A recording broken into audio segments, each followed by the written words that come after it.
Human stupidity is a never-ending source of inspiration. You know, you just have to watch the people. And this is what Mantar is good Yeah. at. I'm not freaking bad religion or anything.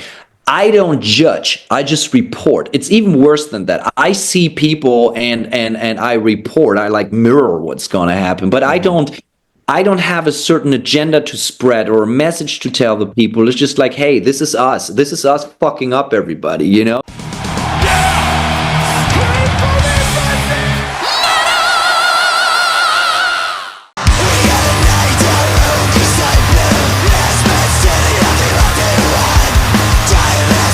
Hanno of Mantar, thank you so much for your time today.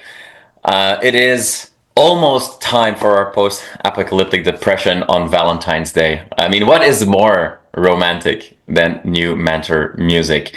We're getting very close as we're recording this to the release date. So I know that you're right now in this annoying cycle of interviews and press and a lot of Excel sheets, but how are you doing right now? I'm doing fine. I traveled back to where it all started. Here I'm in northern Germany, Bremen. This is where we started the band some years ago. And I live in Florida though for the last 10 years. So it's always nice to come back, hang with old friends. And it's also I came back to the permafrost. It's very darn cold here. So but it's nice. It's just like it's good for the overall delivery. We're just rehearsing here for the first live shows. We're going to play around the album release, so it toughens you up. So it's I'm doing well. Just like, but as you said, just like honestly, the interview marathon is almost over. Now it's just like we're trying to get the focused on just playing shows and you know, it's like always like when you make a new album, it's just like you're happy when it's out. You talk to everybody, and now you can concentrate again what you actually started for in the first place. Just like Right. playing, you know. Yeah, no, for sure, for sure. So, I mean, I'm happy for you to get out of this bubble and get back focused on what really matters. But, you know, when you start this cycle, because obviously, you know, not every listener realizes that getting to the release takes a long time. You know, you write these songs a long time ago. There's a lot of time in between for all the production, what have you, and creation. But as you were starting this cycle, are you also able to kind of get out of all expectations and pressures? I mean, this is, again, you know, you with Metal Blade, cool label, again, but the previous album, Pain is Forever, was also just so well received. Do you take then those pressures in with you when you are going into the creative phase, or are you able to kind of guard yourself from that? Because let's be honest, you know, the more these albums do well, people more and more of you, your established band now, there's a brand out there, we have expectations. Do you feel that when you're creating? Well, usually I do. I think like every artist who tells you otherwise is probably lying or somewhat Yeah. shortcutting it. But actually, we didn't have any plan after the last album to even make a new one. I was like dead sure after Pain is Forever, This is the End dropped, that was it. It was just, the title. It was there for a reason. It was Right. a total shit show. It was a pain in the butt to make. I hated every second of it. The album then eventually was very successful. Just like for a few units, it missed #1 of the German Billboard charts. Yeah. So that's kind of crazy with that kind of music. So, but like the journey there and the whole process of making that album was so shitty that we like even were thinking about splitting up the band. We just hated it. And it's just like, if this is what a band, being in a professional band, feels like, nah, you know, thanks but no thanks. It was like, so basically the key secret or the main ingredient to this new album is just like concentrate why we started this whole thing in the first place. Like, this is the 5th record, and like I said, we did not have any intentions to even make another one. So, and also, like, does any band need 5 records? I'm not even too sure about that. So, we just went to the studio in order to record some punk cover songs, just basically to entertain ourselves. Right. And by so, we just, like, rediscovered the love for, like, making music, creating music together as a team, as friends, so to speak, you know. Yeah, that was nice. And like recording these punk covers, we're just like, hey man, like that sounds like us 10 years ago. It's just like, yeah, that's right. This is why we started and how we started and what like what we signed up for. And before we knew, we just had like 20 new songs. Like none of those songs took longer than an hour to write, and most of them took less than that to record. Everything was recorded live, and it felt good. Like to answer your question, the only way to counteract these pressure or these expectations is just like try to forget everything you think you know about your own band and how to write hits and stuff like that. So we just, in order to do that, we didn't even bring our instruments to the studio. Just like we went to the studio and said, like, a super small local studio in Gainesville, Florida, Black Bear Studios, the name. And we just didn't even bring our gear in order to force ourselves to just try new things. Just like we just recorded what we would find in the studio, just as we did like 10 years ago when we recorded the debut album. We didn't even have a backline then. Like the first years of the band, we didn't even have our own equipment pretty much, you know, because like we thought it's a phase. And then before you know, we turned like this band and makes a living with it. Anyways, and so like with the album, you can consider it some sort of spiritual healing for the band, and it was. And I think that was the secret, to record a very organic sound that is stripped to the core and the basic elements of what defines this band. You know, it's. I've never been. I know a lot of musicians says like, hey, the new stuff we did is the best stuff we ever did. I don't know about that. And honestly, I don't care. But what I can tell you, since the debut album 10 years ago, I've never been so much in peace and in sync with anything we did like this album. So if this is going to be our last album, which is always can be because we're punk dudes, we never make long-term plans, I am very much in peace with what we did here. It's the perfect example how this band should sound like.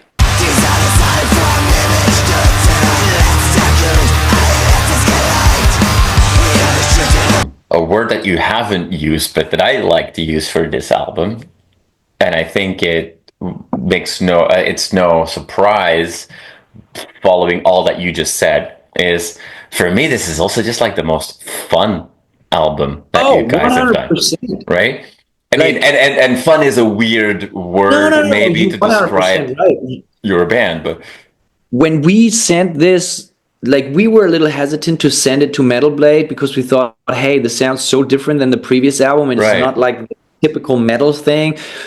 And their answer was so wholesome. It was just like, dude, like, you can hear how much fun you're having playing this music, and it's just like it's awesome. We were just blown away by these kind words, and just like, yeah, because we didn't even think about that, like, but like in hindsight, it was a spiritual healing, not for only us as a band after this very painful experience of the last album, but also for us as friends, you know. And it's fun. It is fun. I think it's a great word to use here. And it opens up dark, grim fun.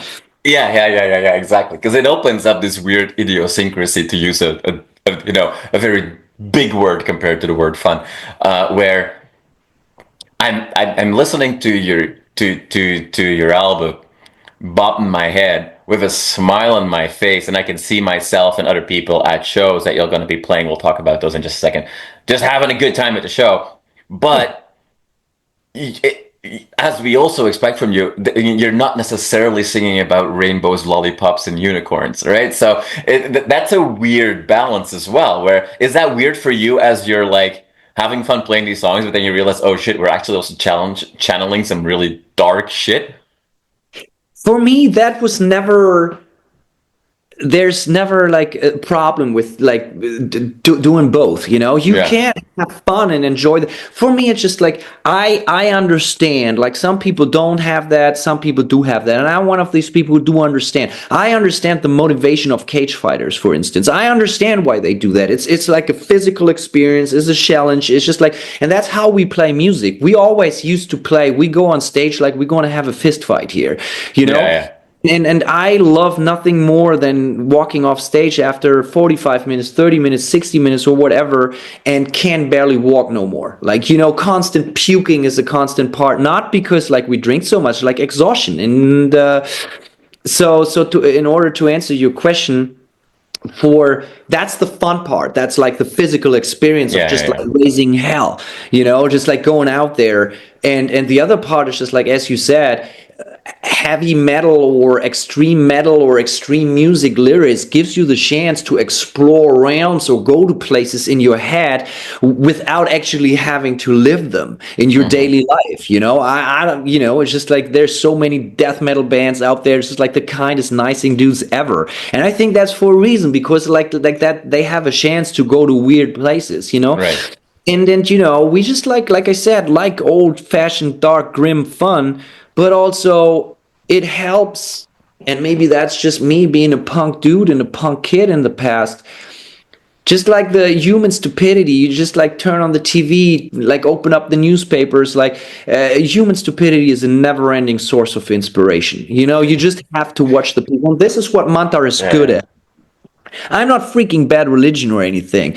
I don't judge. I just report. It's even worse than that. I see people and I report. I like mirror what's gonna happen. But I don't have a certain agenda to spread or a message to tell the people. It's just like, hey, this is us. This is us fucking up everybody. Just like, and that's fun to me, even though it's a little dark, obviously, and sometimes you have to, even though I'm not a big fan, but sometimes you have to counteract the madness of the world with like cynicism, it's even though it's like a lyrical weapon of the poor, I guess. Like, I'm not a big fan, but that's where the album title comes from. Like, Post Apocalyptic Depression. A lot of people just like, this is like, what does Post Apocalyptic Depression mean? It's just like, hey, post apocalypse is pre-apocalypse. Like, we make sure as mankind all together that we're sliding one shithole from one to the other all the time. There's no happy end inside here. There you go. Well, hey. Yay.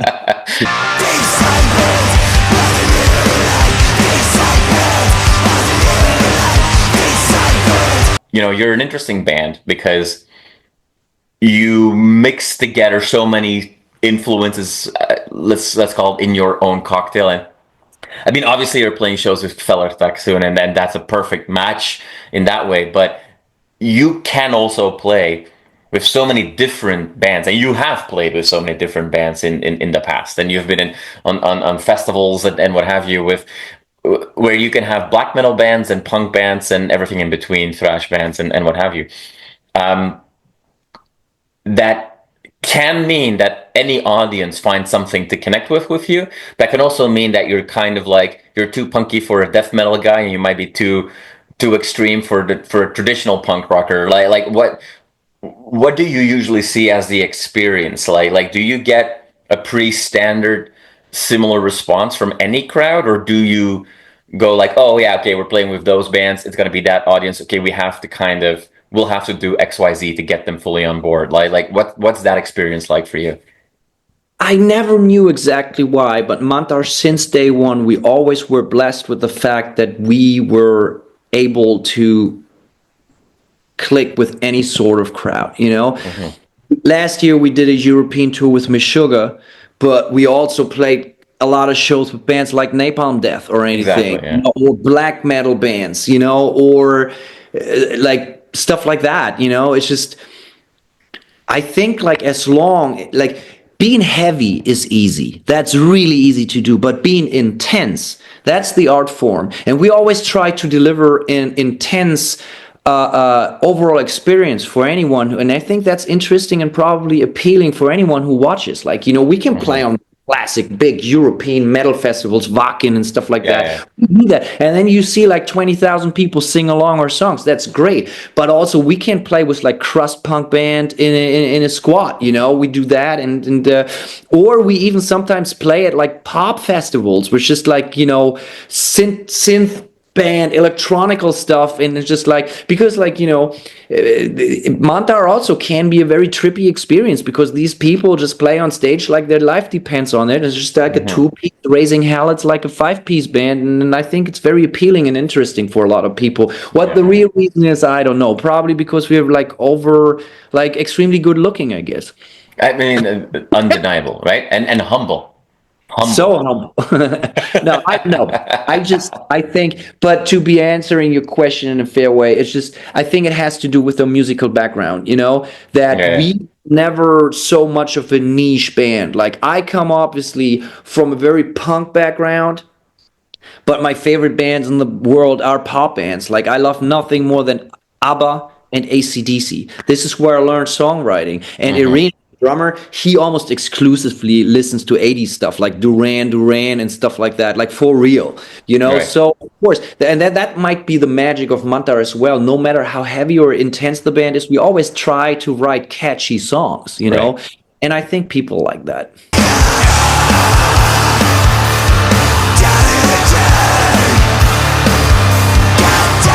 Just to ask you a different question, 'cause you and I, from a more personal journey, let's call it, we've done similar things. So you're in Bremen right now, but you're usually in Florida. I'm calling you from Toronto in Canada. I'm from Belgium originally, but I've been here for 12 years or so. Um, how do you, when you go back, from time to time? Um, that for me, I'll share, like, when I go back to Belgium, I try to go like 1, 2, sometimes 3 times a year. It's always like you look at your own country where you grew up in a very different way, and you kind of you start to see things that you now realize influenced you. Now, my knowledge of Bremen, I mean, I think the only thing I know about Bremen properly, or folktales, is was it the Bremer Stadsmusikanten, with, like, there was a chicken, a cat, a dog, and a donkey that played music or something like that. Like, Yeah. do you see those kind of, when you're now back, do you see how your own, like, childhood or where you're from has and continues to influence you in a way that you only now appreciate? Absolutely. Like, and I don't think it's much. I don't know if it's so many of the cultural things and stuff like that. But first of all, I left Germany when I was 30 years old. So I lived a whole life There basically, you or like until I was a grown up in Germany. So, and there's just like, I really like coming back here. For me, it's just like, for me, the biggest difference was always like, how people are different. Like, it's true what people say about you don't go to Germany in order to dance or learn to dance. Let me put it that way. But I like the fact that you can rely on the people here. And I say with that with all right. due respect, please don't get me wrong. Yeah. First thing I learned when you come to the US, when a lot of American people, when they say yes, they mean maybe, and when they say maybe, they mean no. That's Right. completely unheard of, and probably for you as an European as well. If you make like a handshake agreement, hey, let's meet up in 4 weeks at like 3 p.m. at that corner, I'm going to be there. Right. Just that, like, a lot of this like no strings attached superficial mentality, I never got into that. And like every few months, just as you have, I basically have to go back to the old land to get like grounded in a way. And then I like to go back where I live. This is my life, Florida. Just Yeah. I have this house, I have plenty of land, I like the sunshine and whatnot, but sometimes I have to go back to my Zion, so to speak, where I grew up, to the place that made me in the first place, in order to get in sync with myself again. So there's a ton of things I don't like about Germany, probably just as much as you don't like things about Belgium, certain stuff. But so yeah, it's I am the person that I am due to being brought up in Germany, 100%. Yeah. It's like it's I just realized that living in a place like Florida, having spent a lot of time in California, like how different a childhood is in freaking California or Florida. These motherfuckers had a pool in their backyard and stuff like that. Like, we walked in the snow. It's just like it's very different, but I like it. There you go. There you go. Awesome. Well, I mean, our time is running out fast here, but let's talk a little bit more about everything that's still coming ahead, because you've got some cool shows coming, and the year is only getting started. So this is going to become another very busy year for you. It has to be, and you've got now a ton of albums, which means that, okay, sure, if you get like a 3-hour headlining spot, you can play a good amount, but you're going to have to make more and more choices now. You've got, as you said, this album has a bit of a different vibe to it. should people that come to your shows then also expect that you're kind of all in on that, or what can we expect from the Mantar show in 2025? So first of all, you will never see this band playing 3 hours. I'm a huge fan and a firm believer of keeping shows as short as possible. We're not freaking Bruce Springsteen, you know. What if we give you pauses to puke on stage and then play another half That's hour? a whole different scenario. If I have my puke breaks, then we can do the whole night. All right. So actually, the drummer is more of the puker. He's the puker. Oh, okay. Because he's working very hard. But what we do, like, we have 5 albums. Of course, we try to cover like everything, every period, like every phase of the band a little bit, you know. And the beauty of the new album is that we, in fact, recorded it live. So putting it on stage is very, very easy compared to the previous album, like, you know. So we of course going to play a few new songs, but you know, I've never been much of a fan of these bands like, hey, we have a new album, we're going to play the new album in total, and maybe you get like 2 or 3 more old songs. I think the people have a right to like listen also to the stuff that they already listened to many years, and probably like have their favorite songs that are already 10 years old or something like that. So I try to write the set list from a fan perspective, not from my ego. So I think, and also, like, we try to never play longer than 60 minutes. If we were not able to F you up in 60 minutes, it's our fault. There you go. So like, and I'm personally not a fan myself of long shows, like even as a, like, you know, concert goer. Yeah. All right, cool. Well, with that quote to wrap us up, I think we won't get better than that. You'll fuck us up in less than 60 minutes. I think that's a title for a movie, maybe. I know it was great fun talking to you. It's great fun listening to the new album as well. So great fun talking to you. I hope you're having a phenomenal time back home with all your friends right now in this quiet before the storm moment, because it's going to be a wild ride for the rest of the year, I'm sure. I hope to see you on a stage, whether that's up here in Toronto, whether it's in Florida, whether that is in Europe. We'll see, but I hope we can make that happen. Thank you so much for your time. I really appreciate it, and we'll catch up soon. Thank you very much. It was nice it was nice to have me here on your show. So thank you very much. Appreciate it a lot. And in fact, last time we played Belgium, it was Desert Fest Belgium. It was one of the favorite show of my favorite show of last year. So we're definitely going to cross paths again at some point. So thank you for your time. It's nice to meet you, and take care, buddy.